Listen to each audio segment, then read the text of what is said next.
The crystal spires of Zephyria Prime reached toward the stars like frozen lightning. Inside the tallest tower, beings from across the galaxy gathered in the Great Chamber. The Galactic Council was meeting, and today they would discuss a new problem. Admiral Kethvar stood at the center of the room. He was tall even for his kind. His blue skin gleamed under the chamber's lights, and his forearms moved as he spoke. Around him sat representatives from dozens of worlds. Some looked like giant insects, others resembled walking trees, and a few appeared almost human-like but with strange features. "We have detected another primitive species," Kethvar announced. His voice echoed through the chamber. "They call themselves humans. They come from a small blue world at the edge of the Orion Arm." The chamber buzzed with quiet conversation. New species were discovered regularly, but most were not worth the Council's time. They were usually too primitive to matter or too weak to pose any threat. "What makes this species special?" asked Counselor Vexmar.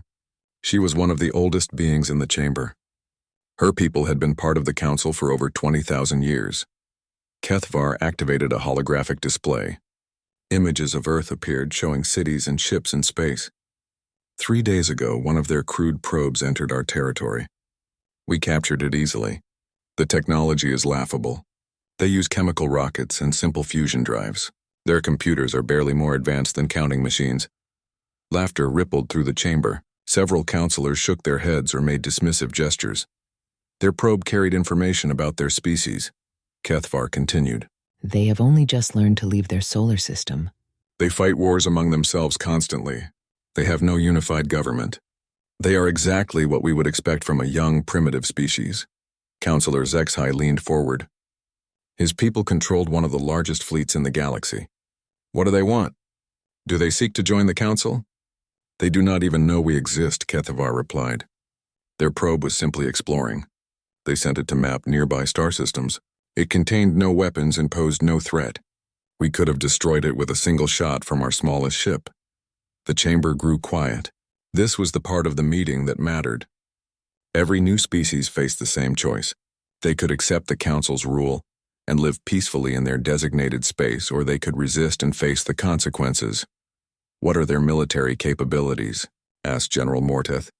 His species had joined the Council after a brief war 300 years ago. They had learned to respect the Council's power. Kethvar smiled. It was not a pleasant expression. They have no real military capabilities. Their strongest weapons are nuclear missiles. They fight with chemical explosives and metal projectiles. Their ships have no energy shields. Their armor is made from simple alloys. A single Council frigate could destroy their entire fleet. Then why waste our time discussing them? Counselor Vexmar asked. Because they are expanding rapidly, Kethvar explained. In the past 50 years, they have built stations around their star and begun mining asteroids. They are preparing to explore other systems. If we do nothing, they will eventually encounter our outer colonies. This caused more discussion. The Council had faced similar situations before. Young species often tried to expand beyond their home systems. The solution was always the same. Show them the Council's power and give them a choice. Submit or be destroyed. I propose we follow standard procedure, Kethvar said. We send them a message. We explain the rules. They accept our authority and stay in their designated zone, or we take corrective action. Counselor Zexhai nodded. How much space do we offer them? Their solar system only, Kethvar replied. They may use all the planets and asteroids in their system, but they may not travel to other stars without our permission. The vote was swift and unanimous. The humans would be contacted and given the standard ultimatum. It was the same message the Council had sent to hundreds of species over the centuries. Most accepted immediately. Those who resisted learned quickly that resistance was futile. What if they refuse? Asked a young counselor from a species that had joined the Council only recently. The older counselors laughed. Kethavar's forearms spread wide in a gesture of confidence. They all refuse at first. It is natural for a primitive species to believe they can challenge us. But when they see our power, they always submit. The humans will be no different. The message was prepared and sent that same day. It was transmitted using technology the humans could not yet understand, directly into their primitive communication networks. The message was simple and clear. People of Earth, you have been discovered by the Galactic Council. We are the governing body of this galaxy. You have entered space without permission. You must cease all expansion beyond your solar system immediately. You will remain within the boundaries of your home system. Any attempt to travel to other star systems will be considered an act of aggression. You have 30 standard days to respond and confirm your compliance. Failure to comply will result in corrective measures. The message was sent in the humans' own languages. The Council's computers had learned their speech patterns from the captured probe. They had also included images showing the size and power of the Council's fleets, hoping to make the humans understand their situation quickly. After sending the message, the Council returned to other business. There were trade disputes to settle, new technologies to evaluate, and territorial boundaries to adjust. The human problem was considered solved. Within a month, Earth would send a message of compliance, and the matter would be closed. Kethavar returned to his flagship, the Eternal Glory. It was one of the most powerful ships in the galaxy, armed with weapons that could destroy entire cities and protected by shields that could withstand the heat of a star. He had used it to convince dozens of species to join the Council. He expected the humans would be just as easy. His second-in-command, Commander Yethra, approached him on the bridge. "Admiral, what do you think the humans will do?" Kethavar looked out at the stars through the ship's massive viewing window. "What they always do, Commander? They will panic, argue among themselves, and eventually realize they have no choice. Within a week of receiving our message, they will send desperate pleas for mercy. Within 2 weeks, they will offer us their complete surrender. And if they do not," Kethavar's smile was cold, "then we remind them why every species in this galaxy fears the Council's wrath. We show them what happens to those who refuse to accept reality." The Eternal Glory began moving toward Earth's region of space, along with 11 other Council ships. It was a standard demonstration fleet, powerful enough to destroy any primitive military but small enough to show the Council's restraint. The humans would see the ships, understand their hopeless position, and submit. It was a routine mission. Kethavar had done it many times before.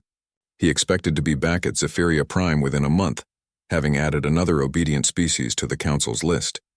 He had no idea that the humans had already begun preparing their response, and he had no understanding of what that response would mean for the galaxy. 3 months had passed since the Council sent their message to Earth. Admiral Kethavar paced the bridge of the Eternal Glory, his forearms moving in agitation. This had never happened before. Every species they had contacted had responded within days. Even the most stubborn ones had at least tried to negotiate. But from Earth there had been nothing. Complete silence. "Perhaps their technology is even more primitive than we thought," suggested Commander Yethra. "Maybe they cannot receive or send messages across such distances." Kethavar considered this possibility. It would explain the delay, but 3 months seemed excessive even for a species using primitive technology. "Have we detected any changes in their system?" "Our long-range sensors show increased activity around their star," Yethra replied. "More ships, more construction." But that was expected. Primitive species often have growth spurts before they are forced to stop. The Admiral nodded. This behavior was familiar. Many species tried to build up their defenses after receiving the Council's message. It never helped them, but it was a predictable response. Fear made them think they could somehow resist the inevitable. "Sir," the communications officer called out, "the Council is asking for an update. They want to know why the humans have not responded." Kethavar sighed. The Council was growing impatient. They expected quick results, and he had promised them a swift resolution. "Tell them we are proceeding to the human system to investigate. We will have an answer within the week." The demonstration fleet had been waiting at the edge of human space for 2 months, 12 ships, each one capable of destroying a small moon. They had been monitoring Earth's communications, trying to understand why the humans had not responded. But human transmissions were chaotic and confusing. Their species seemed to have dozens of different governments all arguing with each other. "Perhaps they cannot agree on a response," Yethra suggested. "Their society appears very fragmented." This also made sense to Kethavar. Many primitive species had trouble unifying when faced with the Council's ultimatum. They would waste time debating and arguing while their deadline approached. Eventually, fear would force them to work together. But 3 months was too long even for a fractured society. "We will enter their system," Kethavar decided. "A show of force will clarify their situation. Once they see our ships, they will understand the urgency of their position." The fleet moved toward Earth at half speed, giving the humans time to detect their approach. This was standard procedure. The goal was to intimidate, not to surprise. The humans needed to see the Council's power and have time to consider their options. As they crossed into Earth's solar system, the fleet's sensors began detecting strange readings. There were far more structures in the system than their intelligence had suggested. Massive orbital platforms surrounded Earth and several other planets. The asteroid belt was filled with industrial facilities. Ships moved constantly between the various installations. How long have they been building all of this? Yethra asked, studying the sensor displays. Our last probe was captured months ago, Kethvar replied. They have been busy. He was not particularly concerned. Size did not matter when dealing with primitive technology. 1,000 primitive ships were still no match for one Council vessel, but something was different about these human constructions. The orbital platforms were enormous, larger than some of the Council's battle stations, and the energy readings were strange, unlike anything in the Council's databases. Sir, we are receiving a transmission from the humans, the communications officer reported. Finally, Kethvar thought, they had taken long enough to notice the fleet's arrival. Put it through. The view screen activated, showing a human male in a blue uniform. He looked calm, which was unusual. Most species panicked when they first saw Council ships. Unknown vessels, you have entered Terran space without authorization, the human said. Please identify yourselves and state your intentions. You have 15 minutes to respond before defensive measures are activated. Kethvar stared at the screen.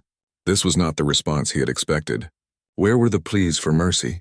Where was the desperate attempt to negotiate? Defensive measures? Commander Yethra whispered. What kind of defensive measures could they possibly have? Kethvar activated the reply channel. I am Admiral Kethvar of the Galactic Council. We sent your species a message 3 months ago. You have failed to respond. We are here to discuss your compliance with Council directives. The human's expression did not change. We received your message, Admiral. Our response was transmitted 2 months ago. Have you not received it?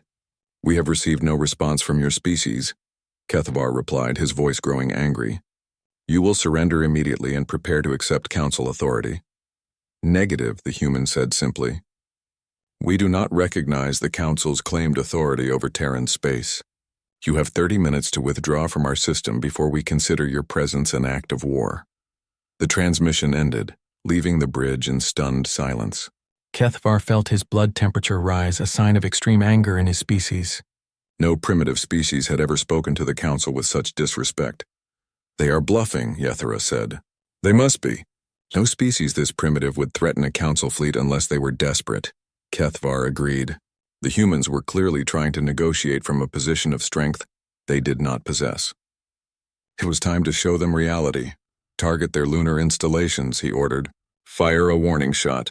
Destroy one of their smaller facilities. Make it clear what we can do to their world. The Eternal Glory's main weapons charged up.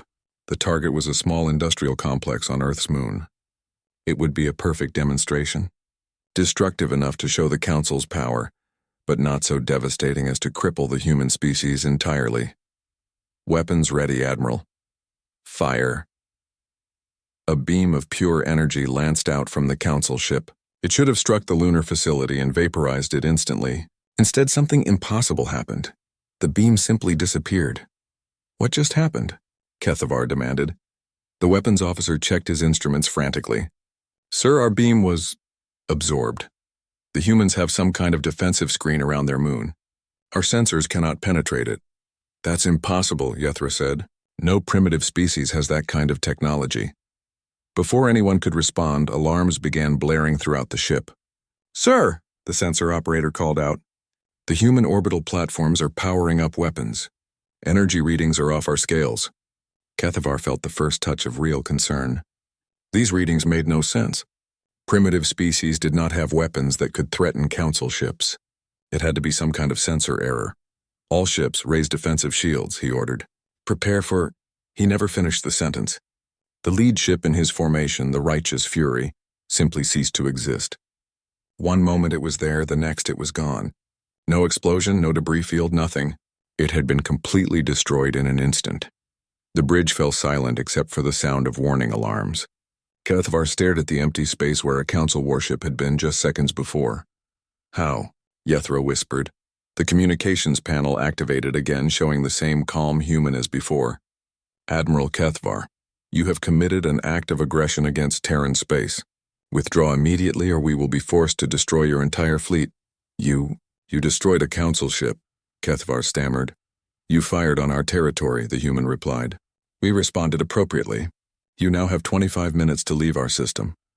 Kethvar looked around his bridge, seeing fear in the eyes of his crew for the first time in decades. The humans had done something impossible. They had destroyed a council warship with technology that should not exist. This is not over, he said to the human. No, the human agreed. It is not. We suggest you inform your council that humanity is not interested in submission. We are, however, open to discussions between equals. The transmission ended, leaving Kethvar alone with a terrible realization. The humans were not primitive. They were not weak, and they were definitely not going to submit to council authority. For the first time in his long career, Admiral Kethvar ordered a retreat.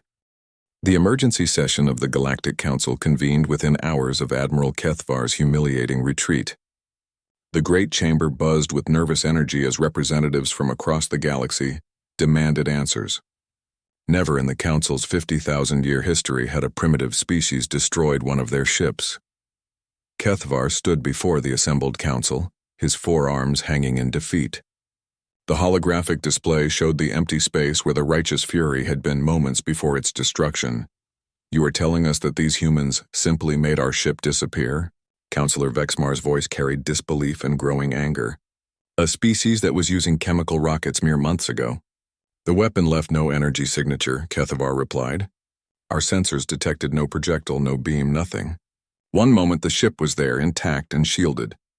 The next moment it was gone. Completely gone. General Morteth leaned forward. What about the crew? Did you detect any life pods, any distress signals?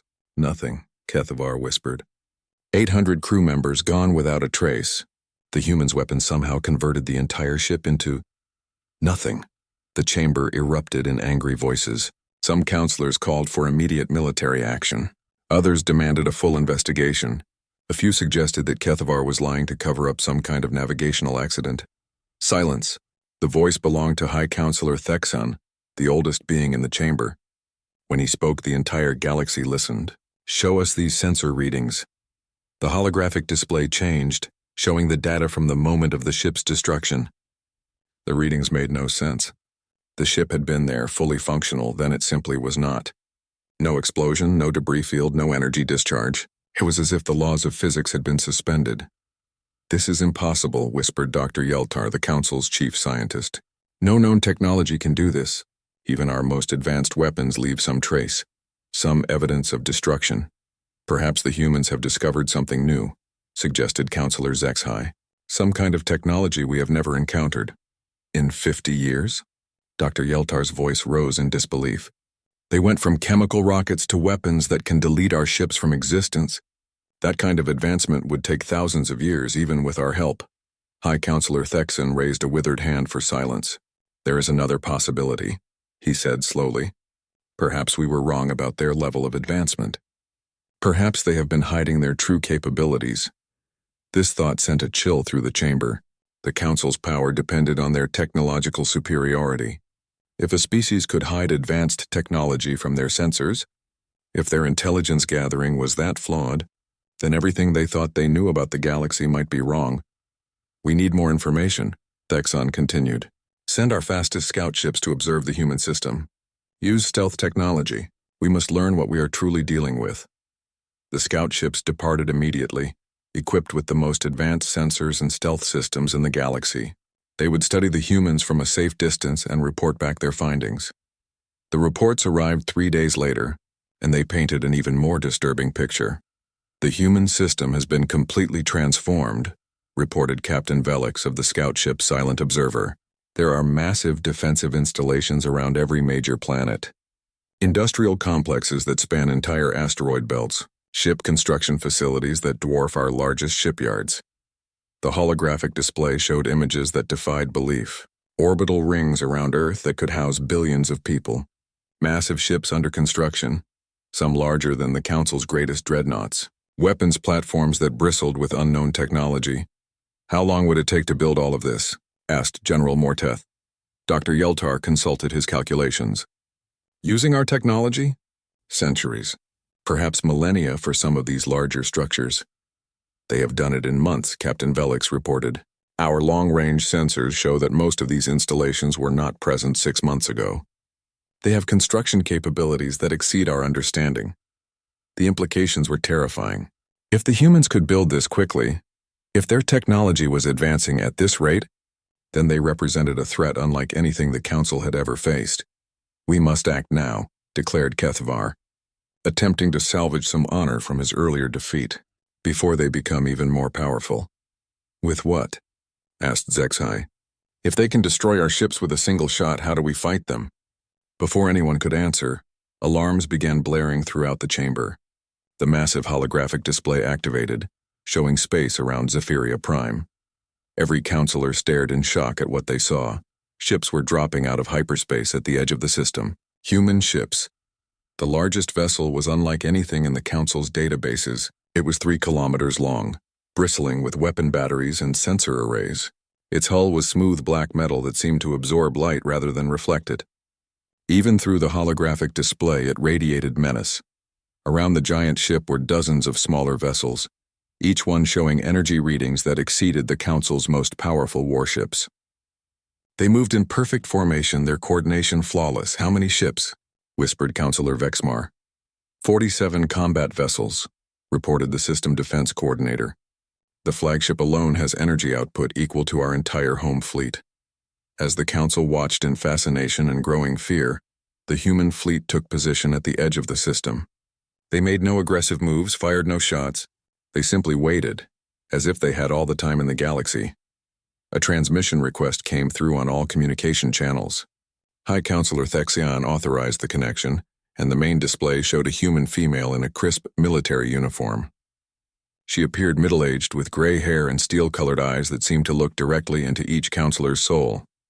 Members of the Galactic Council, she said, her voice carrying quiet authority that filled the chamber. I am Admiral Sarah Chen of the Terran Defense Force. We have come to discuss the unprovoked attack on our system and the destruction of our mining facility on Luna. We destroyed nothing, Kethvar protested. Your weapons destroyed our ship.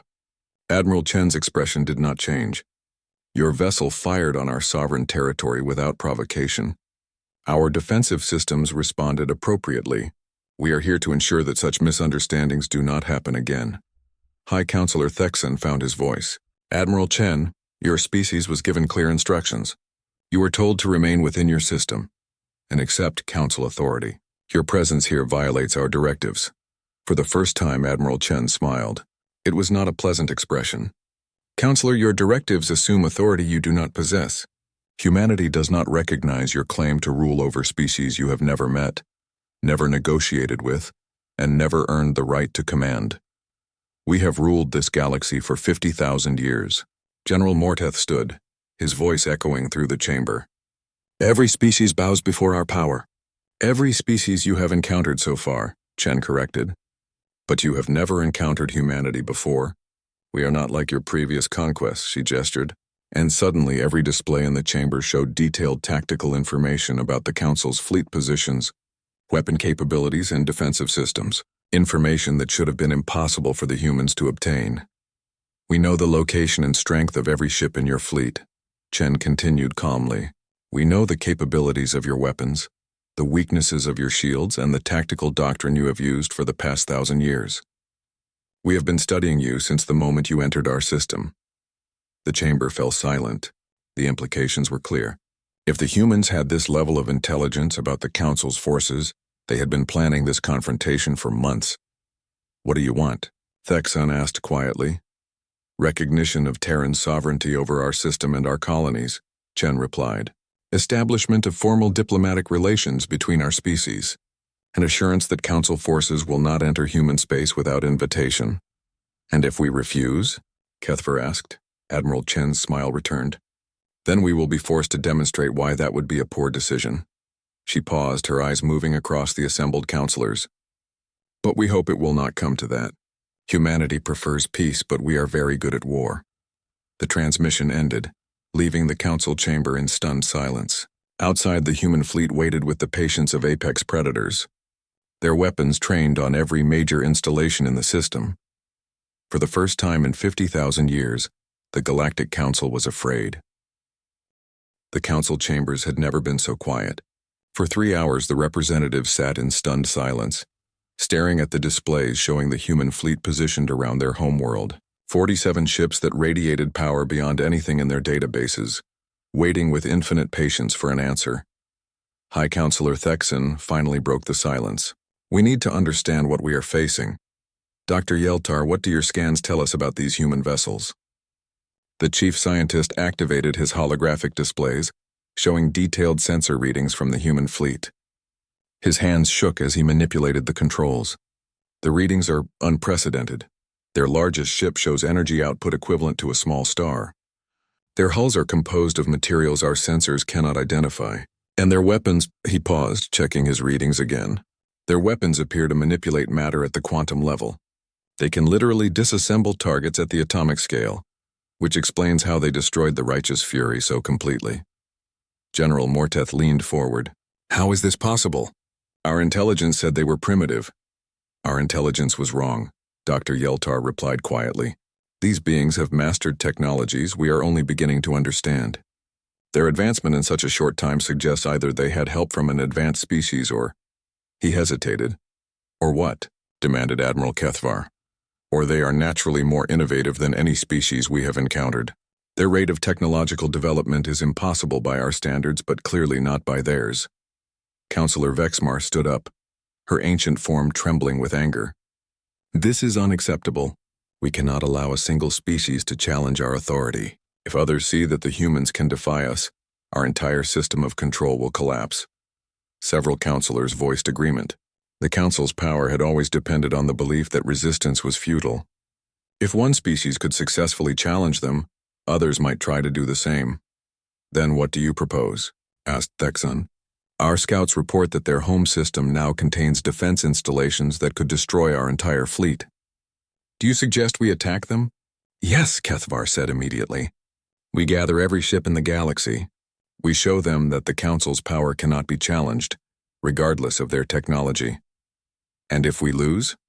Thexan asked quietly. The question hung in the air like poison. No one wanted to consider the possibility, but the evidence was clear. The humans had destroyed a Council ship without effort. Their technology was beyond current understanding.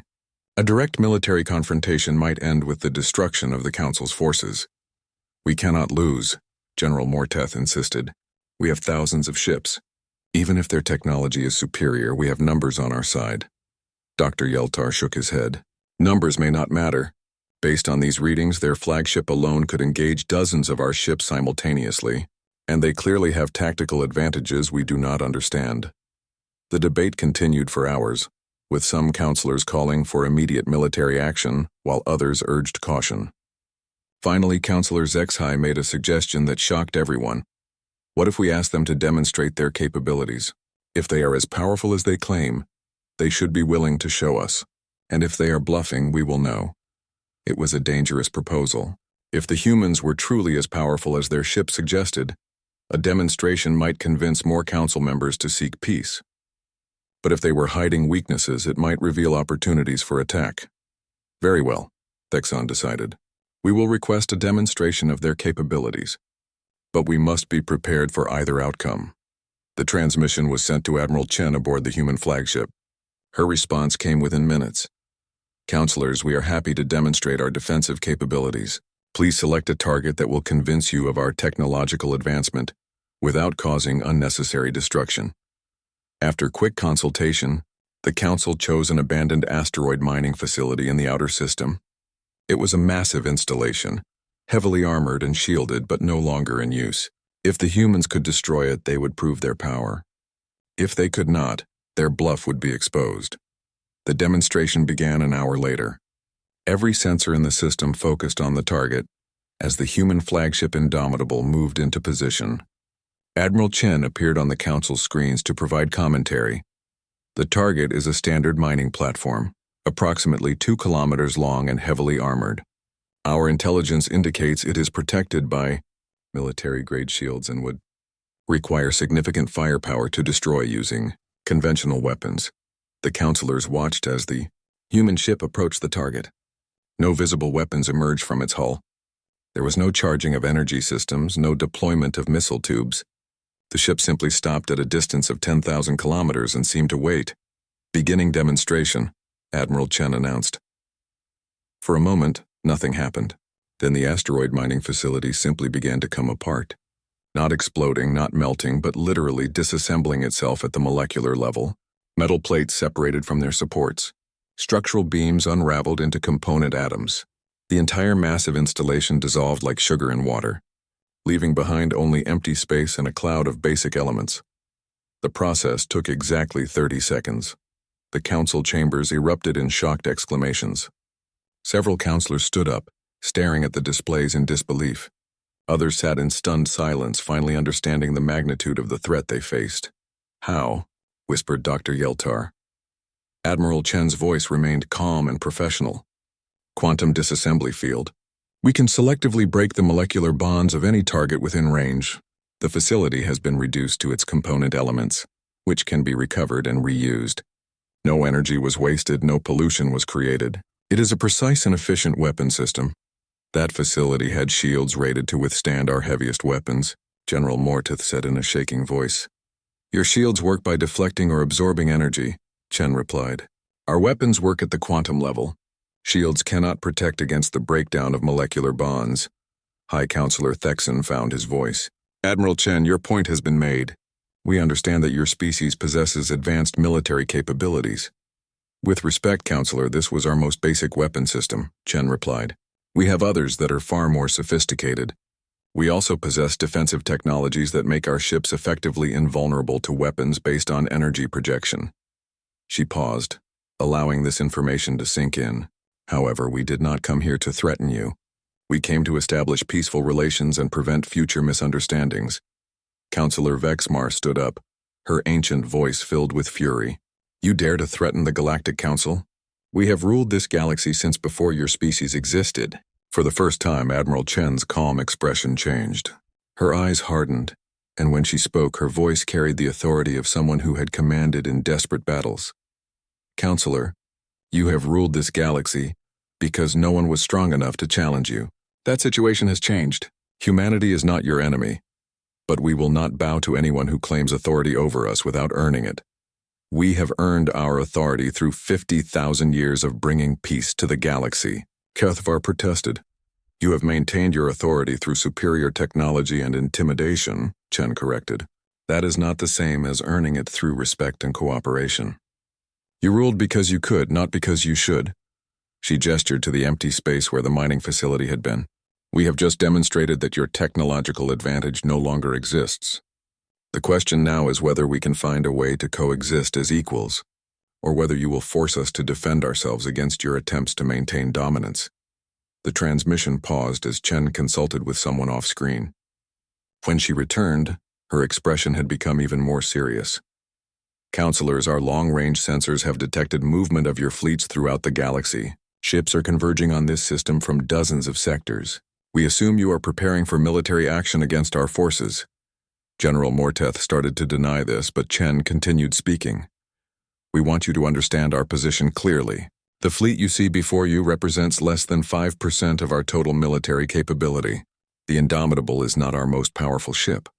And the weapon systems we have demonstrated are not our most advanced." She leaned forward, her steel-gray eyes seeming to look directly at each counselor. "We came here hoping to establish peaceful diplomatic relations. We still hope for that outcome. But if you force us to defend ourselves, you will discover that humanity has learned some very hard lessons about warfare over our long and violent history, lessons that a species accustomed to easy victories may find educational." The transmission ended, leaving the council chambers in absolute silence.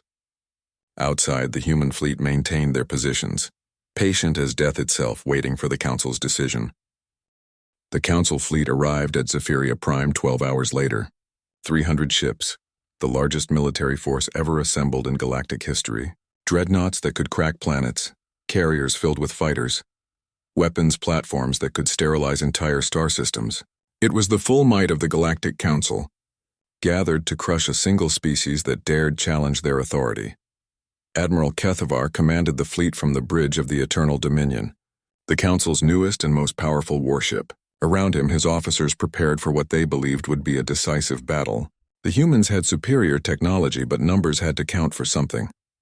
"Sir, the human fleet is not retreating," reported his tactical officer. "They maintain position around the planet." Kethvar studied the display. The 47 human ships looked impossibly small against the massive Council armada. They are either very brave or very stupid. Perhaps both. On Zephyria Prime, the Council continued their emergency session. The arrival of their own fleet had given some councilors new confidence, but others remained deeply concerned about the capabilities Admiral Chen had demonstrated. High Counselor Thexan activated the communication system. "Admiral Chen, you can see that we have assembled our full military might. Your ships are outnumbered 7-1. We offer you one final chance to surrender and accept Council authority." Admiral Chen's response came from the bridge of the Indomitable. Behind her, human officers worked calmly at their stations, showing no signs of panic or concern despite the overwhelming odds they faced. "Counselor Thexan, we have observed your fleet's arrival. We repeat our previous position. Humanity seeks peaceful relations with all species, but we do not accept the authority of any government that claims to rule us without our consent." "Then you have chosen war," General Morteth declared. "No," Chen replied quietly. "You have chosen war. We have simply chosen not to surrender." She turned to someone off screen and spoke quietly. When she faced the Council again, her expression was sad but determined. "Counselors, what happens next will be a tragedy that could have been avoided. Your species have lived in peace for thousands of years, because no one could challenge your power. You have forgotten what war actually means. Humanity has not forgotten." Admiral Kethvar opened his command channel to all ships in the Council fleet. "All vessels advance to attack formation. Target the human flagship. We will show the galaxy what happens to those who defy the Council." The massive fleet began moving toward the human ships, weapons charging, shields at maximum power. It was an awesome sight.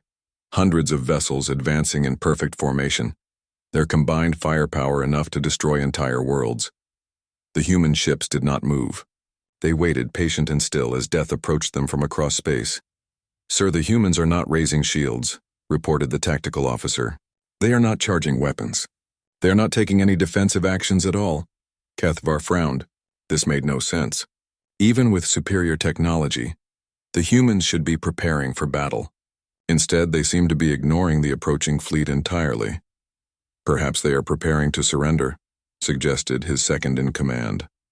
But Admiral Chen's next transmission proved otherwise. "Council fleet, you are approaching within range of our defensive systems. Alter course immediately or we will be forced to protect ourselves." "Your defensive systems?" Kethvar laughed. "You have 47 ships. We have 300.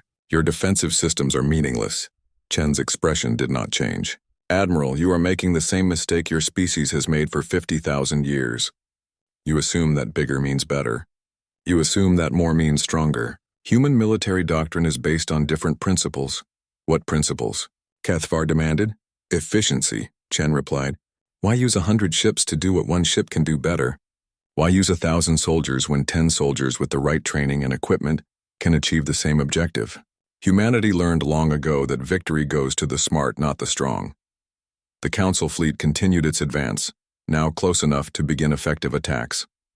Kethvar raised his hand to give the firing order, then stopped as alarms began sounding throughout his ship. "Sir, we are detecting massive energy buildups throughout the human fleet. Power levels are off our scales." The main display showed the human ships beginning to glow with an eerie blue light. Energy readings climbed beyond anything the Council sensors had ever recorded. "What are they doing?" Kethvar whispered. Admiral Chen provided the answer. "We are synchronizing our weapon systems. Each of our ships is equipped with quantum field generators. When linked together, they can create effects that no single ship could achieve alone." "Effects like what?" High Counselor Thexan demanded from Zephyria Prime. "Like this," Chen replied. Space around the human fleet began to shimmer and distort. Reality itself seemed to bend as the quantum fields merged and amplified each other. The Council ships found themselves trapped in zones where the laws of physics no longer operated normally. "Sir, our shields are failing," the tactical officer shouted. "The energy fields are passing right through them. Weapon systems are offline. Engines are not responding. We are completely disabled." Across the entire Council fleet, the same reports flooded in. 300 of the most advanced warships in galactic history had been rendered helpless in a matter of seconds. They hung motionless in space, their crews alive but their ships completely powerless. How? Kethvar asked in amazement. Quantum field manipulation, Admiral Chen explained calmly. We have created zones where the molecular bonds that hold your ships together are temporarily disrupted. Your hulls remain intact, but your electronic systems cannot function. Your crews are safe, but your weapons are useless. She paused, letting this information sink in throughout the Council fleet. This effect will last for approximately 6 hours. During that time, you are completely at our mercy. We could destroy every ship in your fleet without resistance. Instead, we choose to demonstrate mercy, because that is what civilized species do.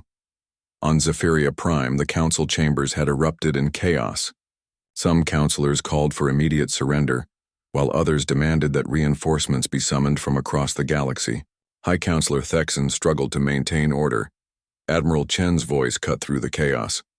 Counselors, you now understand humanity's position. We did not want this conflict, but we are prepared to end it on our terms if necessary. What are your terms? Thexan asked quietly. Recognition of human sovereignty over our space, formal diplomatic relations between our species and yours, and most importantly, an end to the Council's policy of forcing submission on newly discovered species. Impossible, General Mordeth protested. If we accept your demands, every species in the galaxy will think they can challenge us. Perhaps they should be able to, Chen replied. Perhaps government by intimidation is not the best way to maintain galactic peace. She gestured to the disabled Council fleet. Your ships will regain power in a few hours. When they do, you have a choice. You can continue this conflict, in which case we will be forced to take more permanent measures to protect ourselves, or you can accept our offer of peaceful coexistence. And if we choose war? Kethvar asked from his disabled flagship. Chen's expression hardened. Admiral, your species has ruled this galaxy for 50,000 years through superior technology. You have grown comfortable with easy victories against primitive opponents. But humanity comes from a world where survival required constant adaptation, constant innovation, constant warfare against enemies that evolved alongside us. She leaned forward, her steel-gray eyes reflecting the light of distant stars. You have one ship where we have learned to make 47 work as one. You have weapons that destroy where we have weapons that disable. You have strategies based on overwhelming force where we have strategies based on surgical precision. You have ruled through fear where we offer partnership through respect. The transmission paused as Chen consulted with her officers. When she returned, her voice carried finality. The age of Council dominance is over. The question now is whether it will be replaced by partnership and cooperation, or whether you will force us to establish a new order through strength. The choice is yours. 6 hours later, when the Council fleet regained power, they found themselves facing a decision that would reshape the galaxy. Some admirals wanted to continue the fight, but wiser heads prevailed. The humans had demonstrated overwhelming technological superiority, while showing restraint that no Council force had ever displayed. The vote was close, but peace won. 3 months later, the Terran embassy opened on Zephyria Prime. Admiral Sarah Chen became humanity's first galactic ambassador, working with the Council to establish new protocols for contact with emerging species. The old system of forced submission was abolished, replaced by programs of voluntary cooperation and mutual aid. Across the galaxy, species that had lived under Council rule for millennia began to assert their own independence. Some conflicts arose, but humanity's example had shown that change was possible without destruction. The galaxy would never be the same. The age of rule through fear had ended, replaced by an era where respect had to be earned rather than taken. And in the depths of space, human exploration fleets continued their journey to the stars, carrying with them the lessons their species had learned about the difference between conquest and cooperation. The galaxy was vast and humanity was young, but they had proven that sometimes the newest voice in the conversation could also be the wisest. Share.